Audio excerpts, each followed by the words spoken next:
घमासान की एनसीपी के दोनों गुटों ने आज शक्ति प्रदर्शन किया। अजीत पवार गुट ने जहां संख्या बल ज्यादा होने की हुंकार भरकर पार्टी और निशान पर दावा ठोक दिया, वहीं शरद पवार गुट ने भी पार्टी पर अपना एकाधिकार होने का दावा किया।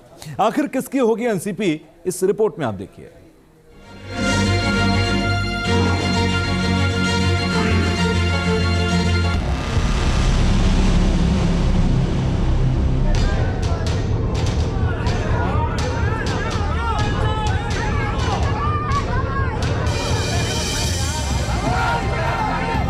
त्याला कुठेही दृष्ट लागून द्यायची नाही आणि हे सगळं करत असताना आजपर्यंत राष्ट्रवादीची स्थापना झाली, आता 25वे वर्ष सुरू झालंय।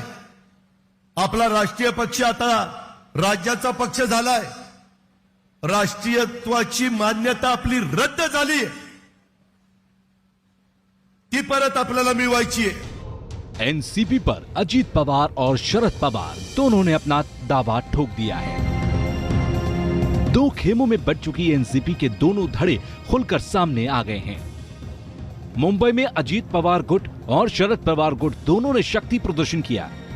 जानकारी के मुताबिक अजीत पवार की बैठक में 33 विधायक और 5 एमएलसी शामिल हुए, जबकि शरद पवार की मीटिंग में 17 विधायक और 3 एमएलसी शामिल हुए।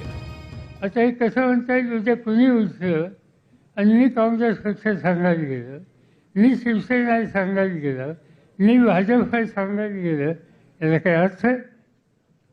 आणि त्यामुळे अशा प्रकारचं मत सांगून भूमिका मांडून ताबा घेणं ही गोष्ट लोकशाहीमध्ये योग्य आहे, पण ती झाली। एनसीपी के कुल 53 विधायक हैं। बाकी विधायकों के किसी भी मीटिंग में शामिल नहीं होने से अब सबकी निगाहें उन पर टिक गई हैं, क्योंकि दल बदल कानून के तहत 2/3 विधायकों का समर्थन होना चाहिए। हालांकि अजीत पवार गुट का दावा है कि उनके पास 40 विधायकों का समर्थन है। उधर चुनाव आयोग को भी अजीत पवार गुट की तरफ से चिट्ठी मिली है, जिसमें अजीत पवार ने पार्टी और सिंबल पर अपना दावा किया है।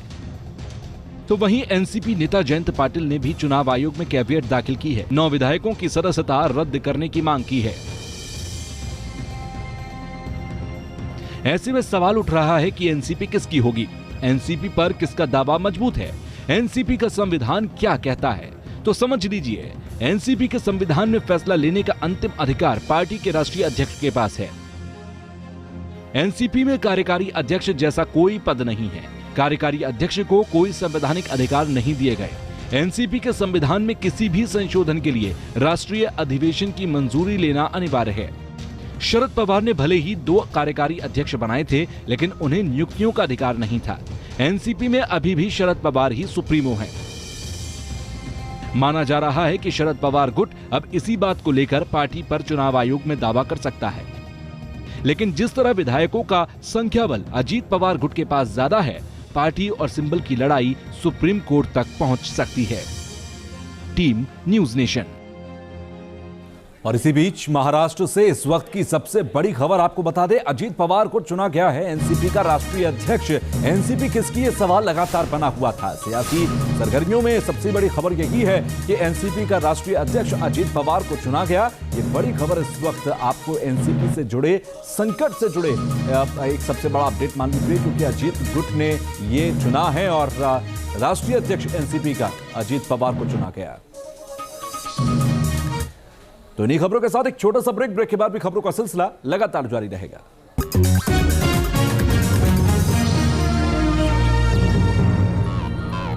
तीनों महत्वपूर्ण बैठकें